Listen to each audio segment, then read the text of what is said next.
Hey guys, in this video I'm going to be talking about our mind and its ability to create negative stories and what we can do to change that. So, when let's say you're texting somebody who you're dating or somebody that you like and you don't get a reply, and sometimes your mind will have a tendency to go into overdrive to generate all these stories about what's happening. It might be that you're thinking, oh, maybe they don't like me, maybe I'm not attractive enough, maybe I'm not smart enough, maybe I'm not rich enough. All these stories that are coming about without any other stimulus aside from that one thing that you dwell on. Whereas the other person may just be busy, they may genuinely not be interested, but for a completely different reason, they might have something else going on in their life. But we do have this tendency to blow these sort of things out of proportion. Another example might be when you're, let's say, first trying to start a business and you try a bunch of different things. They're not working out, even though you haven't been at it for so long. But you start building these stories based on what's happened so far. You might be saying to yourself, "Oh, I'm a fraud. I have no idea what I'm doing. I'm just making things up as I go along. This is never going to go anywhere," and so on and so forth.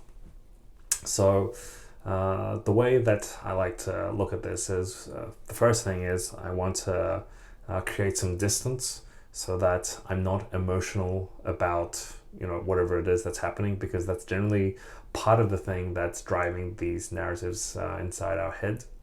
And then the second thing, once I've established some distance, is to think of how I can make this an empowering story. So, for example, in the case of, let's say you're starting the business and you're getting all of this, what you think is negative feedback, you might think to yourself, okay, you know what? This is a numbers game, one ad not working, one person saying no to me, or 20 for that matter, it doesn't really mean anything. This is actually a great opportunity for me to learn, to develop, to create something that I've never done before. What a great learning experience this is. This is my way of putting in the hard yards and refining what I'm doing to get better. I'm focused on the process. I'm not focused on the outcome. Once I do the things to the best of my abilities, I'll be able to manage and create something that I'll be very proud of.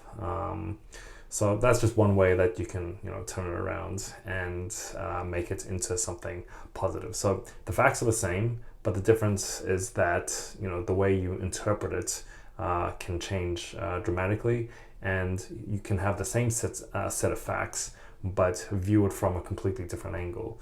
So from the one side, you'll look at a set of events. Let's say if you're a pro, by the way, like if you're an advertising pro and you're creating a whole bunch of ads and the ads are not working, to give it time. If you just put up the ads, you spent some money and only a day or two of it has passed, and from experience that this can take a week and it can take 2 weeks. That if 2 out of 10 of your ads or 3 out of 10 of your ads are home runs, then you're super happy with the result. Whereas when you're first starting out and you've tried a bunch of ads and none of them are working and you're starting to get frustrated and you start building these stories, it's going to be much harder going. And that's why I feel like, and that's why it's so beneficial to reorient the way you look at these things. And when it comes to business, for the large part, I think focusing on the process more than the outcome is going to make a big difference. And all of this is also closely related to expectations. So if you expect to make $1 million immediately, then you're kind of setting yourself up for failure. If you're expecting, let's say, in the dating game, to find somebody of your dreams immediately, and that every single person you meet is going to be the person of your dreams, and that everything's just going to happen wonderfully, then it's another expectations thing. So you text somebody, you expect them to reply immediately. There's this amazing romance that comes out of it.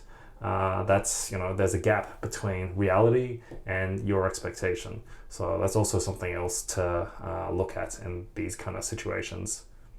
So I hope you've enjoyed this video, and I'll see you in the next one.